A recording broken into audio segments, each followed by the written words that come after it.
Gregory Newsom of Shreveport is charged with capital murder for the shooting death of Deputy Chris Dickerson in December 2019. Newsom is accused of shooting Dickerson during a traffic stop in Gary. KLTV 7's Avery Niles was at today's hearing. After the recusal of the Panola County District Attorney and a judge, along with a venue change, Newsom appeared today in a Gregg County courtroom in front of Judge Christy Kennedy, who was appointed to preside over the case. The topic of conversation was over the testimony of the experts who will be evaluating Newsom's mental competency.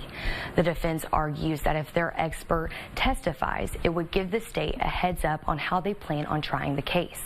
The defense also says it would violate Newsom's Fifth Amendment right, which protects him from self-incrimination. The state says they will not be asking questions on how Newsom answered in the evaluation, but it would just look at the scope of the questioning. Judge Kennedy has ordered the testimony to take place in Gregg County next month. Blake, back to you.